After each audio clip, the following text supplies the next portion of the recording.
Ladies and gentlemen, what is going on? This is Joe Figueroa with another video in our series, The Science of Salsa, an in-depth look at the whys but also the hows of all things salsa and mambo. This week's video, I'm going to be talking about one of the most common preparations of the dance, the Copa. So please, share, like, subscribe.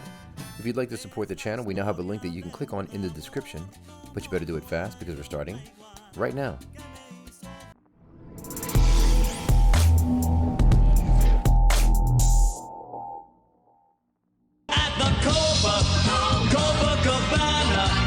Sorry, I only put that in there because I lost a bet.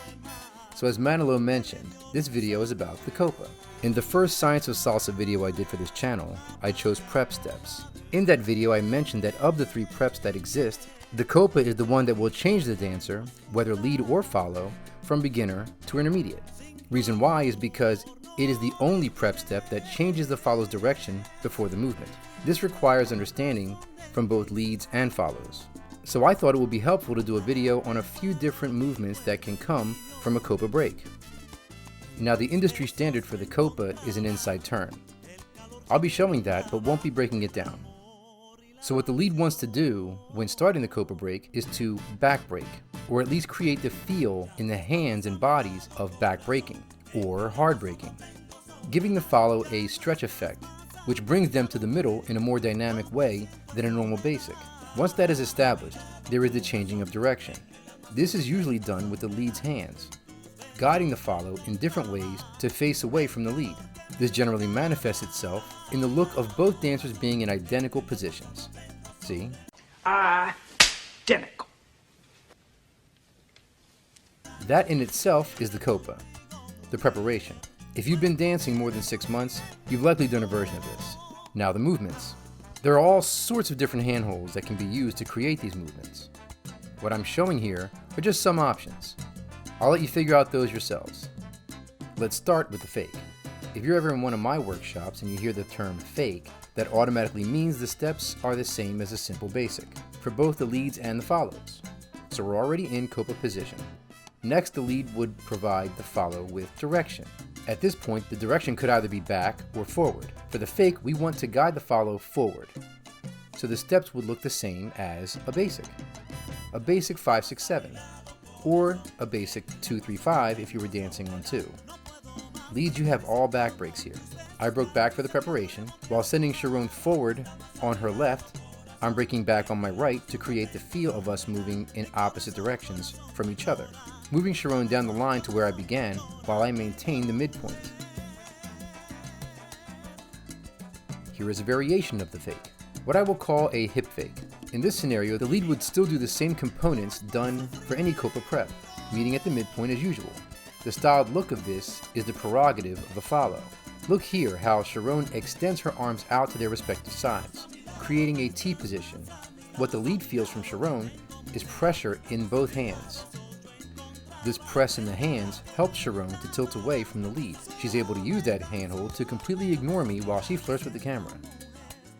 Oh, are you watching me? I didn't realize. Everything else about the lead and follow of this is the same as the regular fake. Another option is a gancho.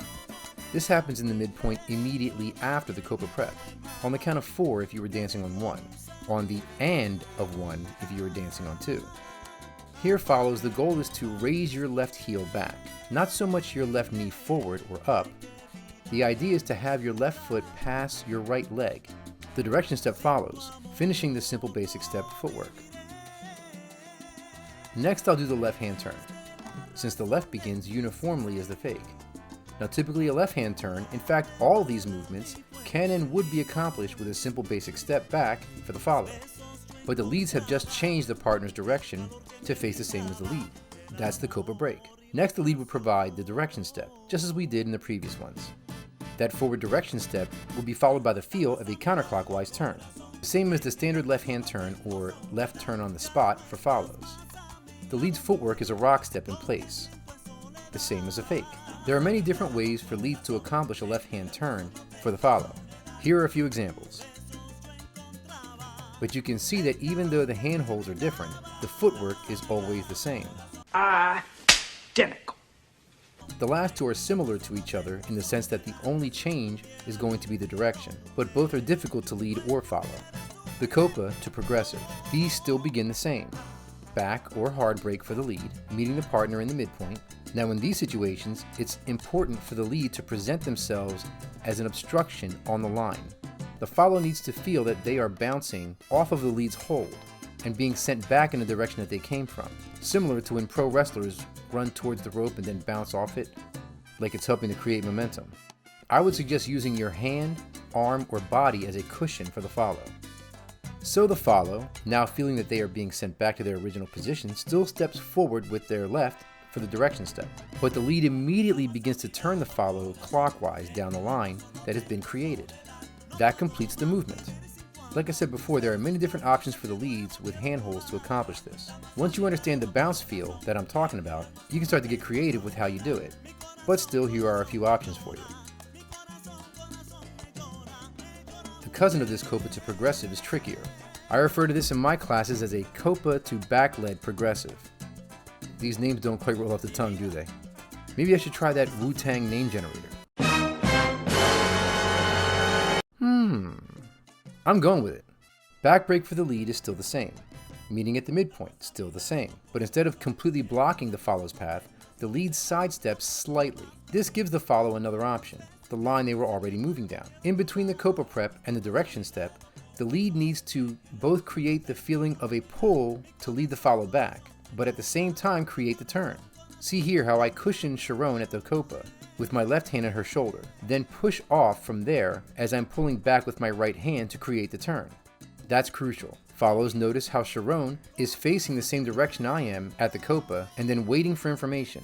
The information tells her to pivot on her right that she just stepped down to continue past me. She doesn't rush the steps. She simply waits till direction has been given. Once the turn begins, Sharonne steps down with her left, putting her into the progressive turn as well as on the line moving past me.